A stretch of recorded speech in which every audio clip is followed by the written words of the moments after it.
Hola mis queridos amigos, nuevamente con ustedes su doctor Maximiliano, un médico que trabaja en los Andes, la Amazonía, la costa de Ecuador y también, como ustedes saben, en la Federación de Rusia del año 1992, cuando recién empezaba, hasta el 1997 en que tuvieron la crisis bancaria igual que tuvimos en Ecuador. Hoy hablaremos acerca de cómo la religión, las guerras, la política y los medios se han convertido en los estupefacientes más usados en los países del mundo en este momento. Ya sabemos que la guerra siempre fue un estupefaciente que hacía creer a la gente cosas que realmente en este momento, después de siglos, no tienen sentido común. Pero sin embargo, por ejemplo, vemos que en la guerra de Uganda, de Sudán, se están matando entre sudaneses por nada. El que gane no va a cambiar nada, simplemente cambian el gobernante.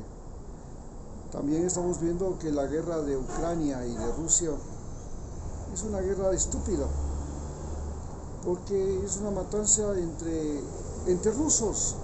Los ucranianos son rusos y los rusos son ucranianos. Es una matanza entre gente de la misma etnia, de la misma lengua, de la misma cultura, inclusive de la misma religión en algunos casos, pero lo de menos es esto de lo de la religión. Lo más importante es que son gente que se está matando simplemente porque matarse entre rusos y matarse entre ucranianos y todos estos europeos ha sido parte de su cultura. Se matan porque tienen una tara cultural. Que Putin justifique diciendo que es porque la OTAN se está expandiendo, que los ucranianos digan que es porque quieren pertenecer a la OTAN, que digan que es porque le tienen rencor a Rusia debido a que mataron 6 millones de ucranianos de hambre. Sí, pero también murieron un montón de rusos por liberar a Ucrania de los nazis. Así que, ¿de qué diablos estamos hablando? De todas maneras, aún no lo entendemos cómo, por ejemplo, pueblos tan salvajes como los países escandinavos donde estuvieron los vikingos lograron construir sociedades como las que tienen ahora, donde se vive lo que se llama el socialismo escandinavo. La gente paga altísimos impuestos, tienen muchos derechos, hay igualdad de género, hay poca pobreza, hay un gran desarrollo tecnológico y científico, una muy buena educación, muy buena salud. ¿Cómo llegaron a eso? Después de haber sido unas completas bestias de dos patas con cara y facha de seres humanos, los vikingos. Posiblemente hayan sido igual que los piratas o los conquistadores europeos en América, los seres humanos más degradados que recuerda la historia, junto con los mongoles. Entonces, ¿cómo llegamos a este punto? Hoy tenemos un problema entre lo que es el patriotismo, la patriotería. Este sentimiento de patriotismo que desde la independencia de América se fabricó y se creó para crear los denominados patriotas, y estos patriotas, los que querían patrias, lo único que hacían era inventar fronteras que desde la independencia de los países americanos, especialmente los países latinoamericanos, hispanoamericanos específicamente, porque por lo menos los portugueses no pasaron por eso, sino que los países, las ex colonias españolas, inventaron este estúpido sentimiento de patriotismo, que ahora por cierto lo propone Rafael Correa, y este estúpido sentimiento de patriotismo lo único que hizo es crear fronteras que los españoles borraron mediante su imperio español, crearon una comunidad que iba desde Colorado, en el Océano Pacífico, allá en Estados Unidos, vecinos a Alaska, hasta la Patagonia, donde la gente hablaba el mismo idioma, tenía la misma religión, inclusive se podía mover de un lado a otro, tenían la misma moneda, la plata.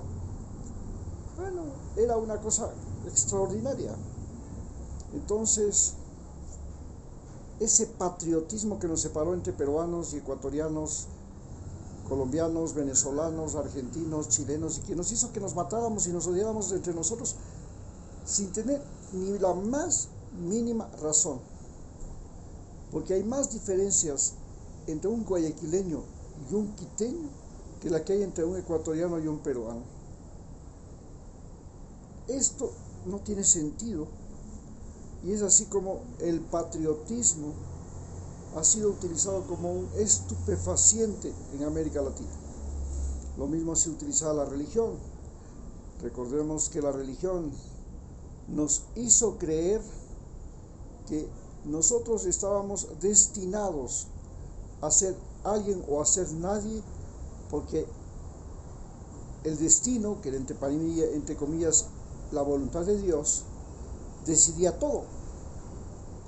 Entonces usted no podía ser nadie más ni nadie menos si no había la casualidad, que se llama, como se le conocía a Dios, y esta casualidad era la que le daba a usted la posibilidad de salir o de seguir en un círculo donde usted o era feliz o era un completo infeliz. Pero también, a más de la guerra, a más de la política, este patriotismo, los medios de comunicación se convirtieron en un estupefaciente social que ahora es utilizado de manera brutal, de manera grotesca. Vemos como en un programa de televisión cualquiera, de CNN, de cualquier canal, es más importante que lo que está diciendo el fulano al que le entrevistan o la noticia que están pasando, el anuncio publicitario. Los que pagan la publicidad son los que tienen el derecho a usted de interrumpirle, de robarle la atención, de sacarle o de meterlo, pero lo que hacen es lavarle el cerebro. La publicidad y la política estuvieron siempre de la mano, y desde ese momento sabemos que los medios de comunicación, solo con pasar publicidad, ya están haciendo política. No se diga cuando pasan noticias. Y claro, los medios de comunicación hoy día nos han convertido en estúpidos, en individuos aterrorizados que estamos dispuestos a sacrificar derechos, como el derecho de ser protegidos por el Estado, a cambio de que nos saquen del miedo. Entonces nos ponen a nosotros, a cada uno, una pistola, y nosotros tenemos que defendernos ahora porque el Estado dice ya no puedo hacerlo, soy incapaz, tengo el problema de que la justicia, la policía, el ejército son corruptos, no tengo nada que hacer, están del lado de los malos, del lado de los enemigos de ustedes y no del lado de ustedes. La policía se convirtió en un mecanismo mediante el cual los seres humanos de este país son perseguidos por los gobiernos. El ejército se convirtió en este país en los llamados come por gustos. Individuos que viven en un cuartel, nunca les falta la comida, nunca les falta la bebida, nunca les falta nada, no tienen que pasar por las inclemencias del tiempo y todo, sino solamente en algún entrenamiento, y que inclusive cuando se jubilan tienen una pensión de por vida que les da muchas comodidades y satisfacciones. En tanto, el resto de ecuatorianos tenemos que vivir a la intemperie, buscar trabajo por aquí y por allá, no saber qué se come hoy día, qué se come en la tarde, qué se come en la mañana. Esta incertidumbre contrasta con la buena vida de nuestros militares, los denominados come por gusto, que en alguna ocasión salen de sus cuarteles a defendernos, entre comillas, y a protegernos. Y cuando llega una guerra, nos reclutan para que vayamos a defenderles. Por eso se dice que un militar en Ecuador es alguien que alimentamos en tiempo de paz, que engordamos en tiempo de paz, defendemos en tiempo de guerra y tememos en tiempo de inestabilidad, de inseguridad. Porque los militares se convierten en individuos que pueden entrar, capturar y matar a quien les dé la regalada gana. Se convierten en jueces y parte cuando existen estas crisis de seguridad como la que vivimos en Ecuador o como la que vive El Salvador. Allá los policías y militares se han convertido en los semidioses, los intocables de ese país. Y los pandilleros, en cambio, se han convertido en la basura despreciable, a tal punto que el presidente dice: señores, si no les gusta cómo les tratamos a los presos en este país, vengan, llévenselos, se los damos 2 por 1, se los damos al por mayor, les regalamos, llévenselo, no los queremos en este país. Los medios de comunicación se convirtieron entonces en un estupefaciente terrible y,